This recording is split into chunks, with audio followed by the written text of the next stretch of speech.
Hello everyone, I am Dr. Sreedhar, Consultant Neonatologist and Pediatrician at Rainbow Children's Hospital, Hebbal, Bangalore.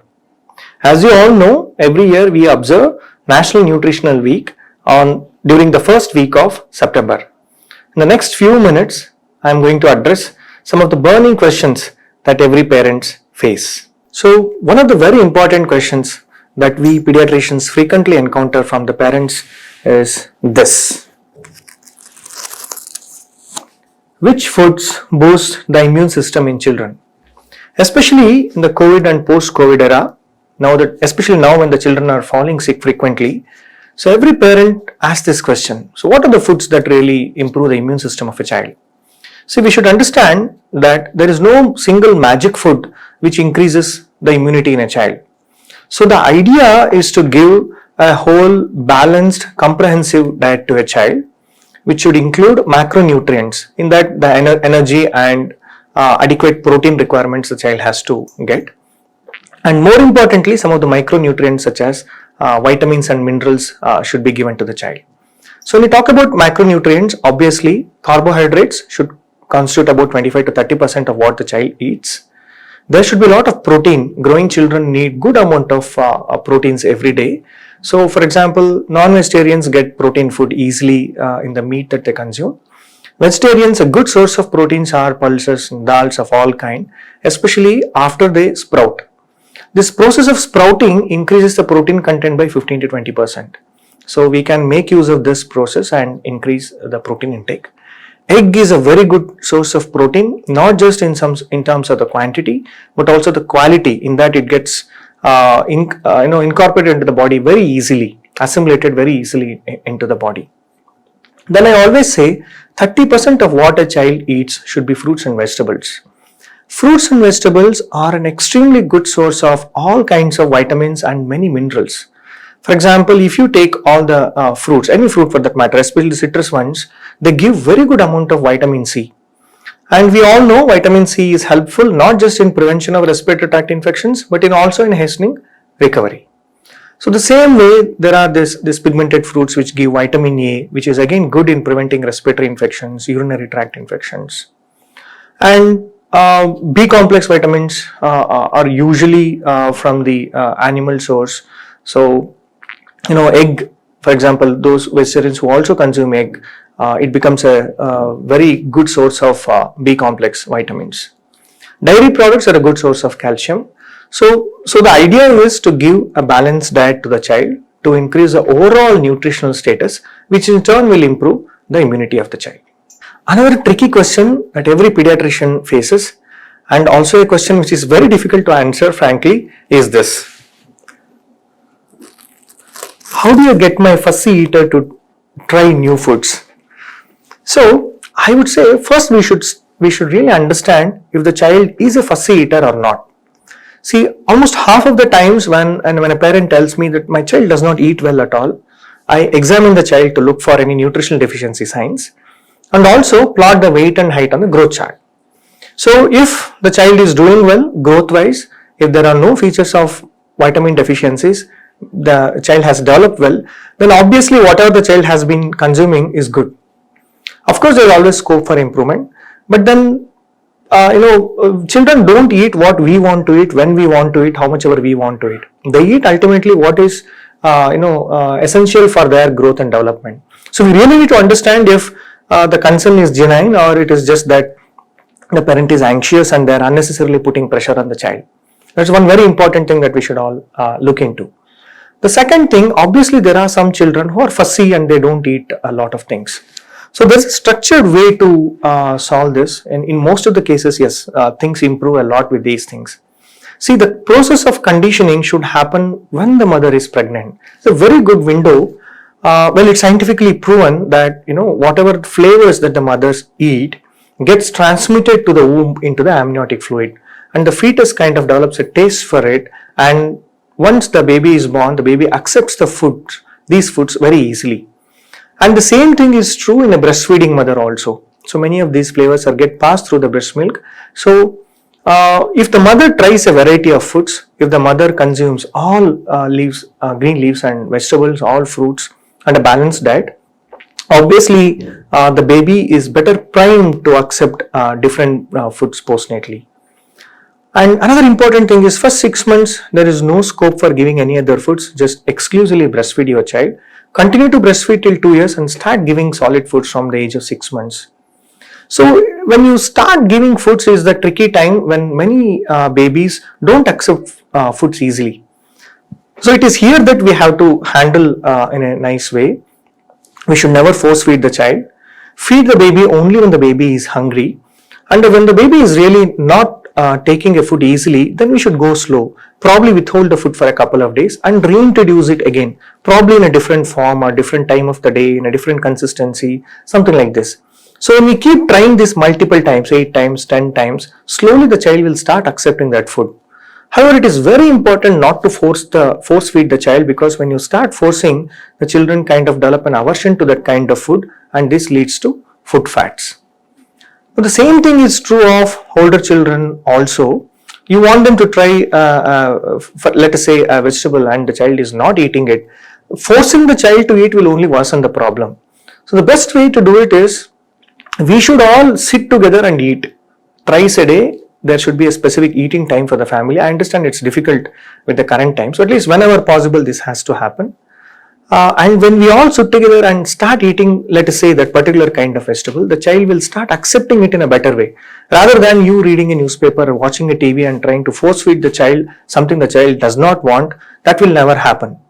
So we ourselves trying the food multiple times a day or several days in continuously, that will probably encourage the child to eat.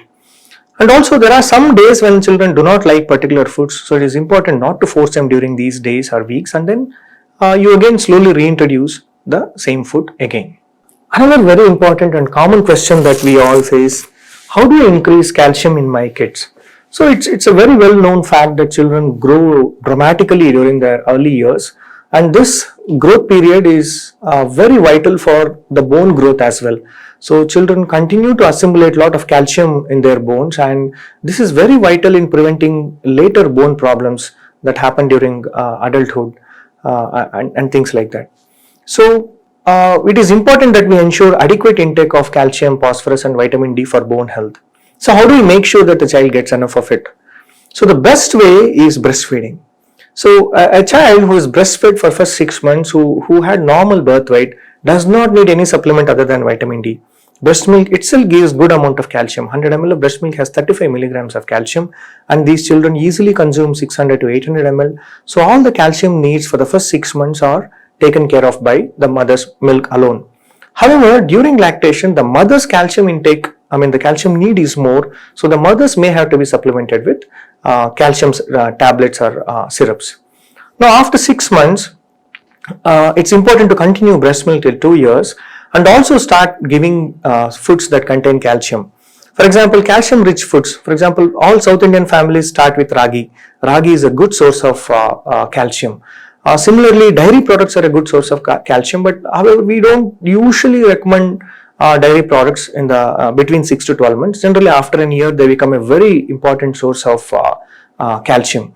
And also nuts and green leafy vegetables, they also give good dose of the needed micronutrients and stuff. Vitamin D is complementary to bone growth. So no matter how good your calcium and phosphorus supply is, if there is vitamin D deficiency, the bones are never going to be strong.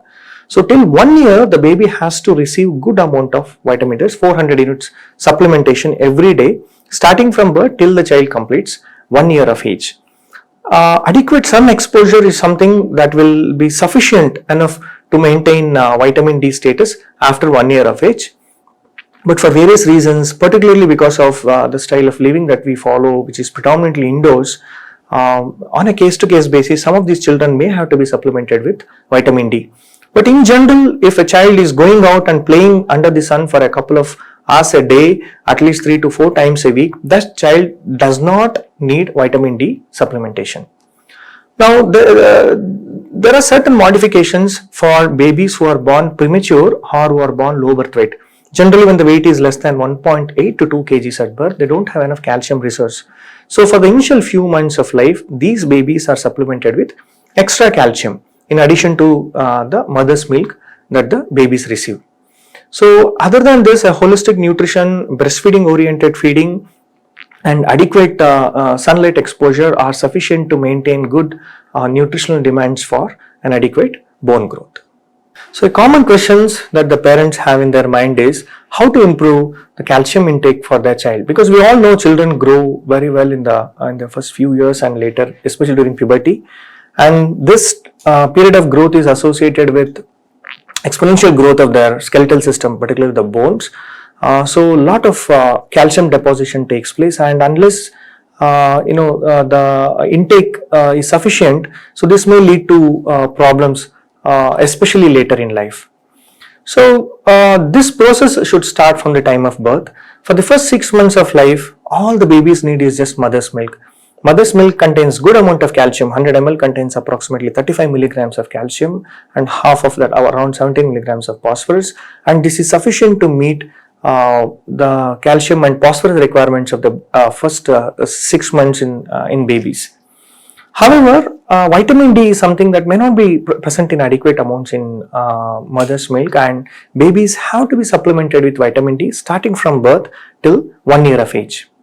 Now, after 6 months, in addition to breast milk, the babies are started on complementary foods. We call them solid foods, and we have to make sure that enough of calcium-rich foods are given to babies, which include cereals, particularly ragi, and also green leafy vegetables.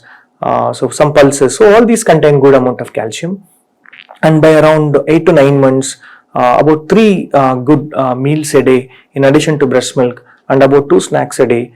So this would cover the calcium and vitamin D requirements of the babies.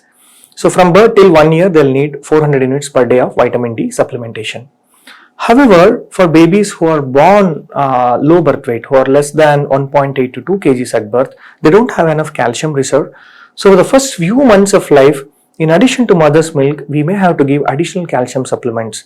This is to make sure that they have enough reserves and the bones grow well. Apart from this, vitamin D supplementation or additional calcium supplementation is not necessary in an otherwise healthy child. See, a very good source of vitamin D is exposure to sunlight. Our body, the skin synthesizes vitamin D when the skin is exposed to sunlight. So because of our primarily indoor confined lifestyle, many children and most of adults do have vitamin D deficiency. However, if a child is playing, let us say 3 to 5 days a week, a couple of hours a day under the sun, then that should be sufficient enough to synthesize the adequate amounts of vitamin D. And children do not routinely need calcium or vitamin D supplementations. So beyond 1 year of life, dairy products, especially milk, serves as a very good source of calcium. So a balanced diet is all that is needed to make sure a child gets good amount of calcium, phosphorus and vitamin D.